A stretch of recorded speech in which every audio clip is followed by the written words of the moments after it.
শ্রমিক কর্মচারীদের ডাকা অনির্দিষ্টকালের কর্মবিরতিতে কার্যত অচল হয়ে আছে দেশের অর্থনীতির প্রাণ চট্টগ্রাম বন্দর। এমন পরিস্থিতিতে বন্দর কর্তৃপক্ষের সঙ্গে আজ জরুরি বৈঠকে বসেন নৌ পরিবহন উপদেষ্টা এম শাখাওয়াত হোসেন। তবে সকাল 11:30 থেকে প্রায় 1 ঘন্টার বৈঠকেও কোনো সমাধানে পৌঁছাতে ব্যর্থ হয়েছে বন্দর কর্তৃপক্ষ।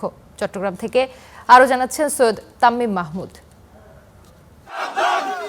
নৌ পরিবহন উপদেষ্টার আগমনকে কেন্দ্র করে সকাল থেকে চট্টগ্রাম বন্দরের 4 নম্বর গেটে অবস্থান নেয় আন্দোলনকারীরা। এ সময় শ্রমিকরা বন্দরের ভেতর প্রবেশ করতে চাইলেও তাদের বাধা দেয় বন্দর কর্তৃপক্ষ।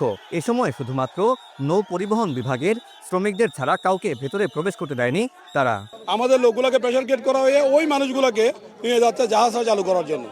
ঠিক আছে, এটা সম্পূর্ণ এটা হইতে পারে না। তো আমাদেরকে বলা হচ্ছে যে গেট থেকে কোনো লোক যাবে না, কিন্তু আমরা দেখতে পাচ্ছি যে শুধুমাত্র নৌ বিভাগের কিছু লোককে যেতে দিচ্ছে এবং তারা জাহাজ সেলিং করবে, এরকম একটা ব্যাপার। চট্টগ্রাম বন্দরের এনসিটিকে তুলে দেওয়ার সিদ্ধান্তে অনর, যতক্ষণ পর্যন্ত ওরা অনর থাকবে ততক্ষণ পর্যন্ত চট্টগ্রাম বন্দরের শ্রমিক কর্মচারীর অনর থাকবে।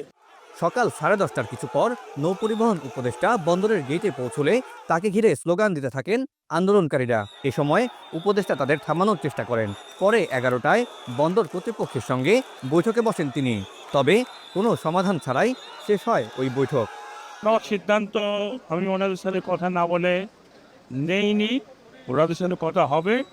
তারপরে আবার বিজনেস কমিউনিটিকে ডেকেছে, তাদের কথা শুনবে, বলে কথা বলবো। মেন টাইম আমার যেটা হচ্ছে যে ওনাদের কাছে আমাদের রিকোয়েস্ট যে কোনোভাবে বন্দরটাকে এভাবে যদি করেন তাহলে সরকারের না রাষ্ট্রের ক্ষতি হচ্ছে। আলোচনার মাধ্যমে সবই হতে পারে, কিন্তু আলোচনাটা এখনো কমপ্লিট হয়নি। এ সময় আন্দোলনকারীদের তোপের মুখে পড়েন তিনি। শ্রমিক নেতারা বলেন বন্দর ভবনের বাইরে কোনো বৈঠকে তারা অংশ নেবেন না। আমরা শ্রমিক কর্মচারীদেরকে রাস্তায় রেখে ওনার সাথে কনফিডেন্সিয়াল কোনো বৈঠকে যাব না বলে সিদ্ধান্ত নিয়েছি। বোর্ড সভার বৈঠকে যাব, সেখানে আলোচনা হবে। সেখান থেকে যদি নিরসন হয় আমরা সকলে আমাদের কর্মসূচি আমরা প্রত্যাহার করব বা স্থগিত করব। যদি সেখানে কোনো আশানুরূপ ফলাফল না আসে আমাদের কর্মসূচি অব্যাহত থাকবে। এদিকে তথ্য বলছে গেল দুদিনেই বন্দরের জেটি থেকে ছাড়া ও জেটিতে আসার জন্য অপেক্ষায় আছে 28টি জাহাজ। এতে বাণিজ্যে বিপর্যয়ের আশঙ্কা করছেন সংশ্লিষ্টরা।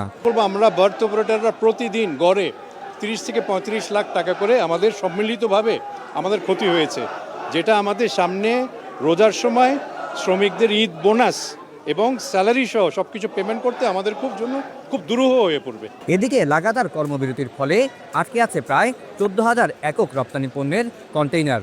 এগুলোতে আনুমানিক প্রায় 8,500 কোটি টাকার পণ্য আছে। Syed Tammim Mahmud, Star News, Chittagong.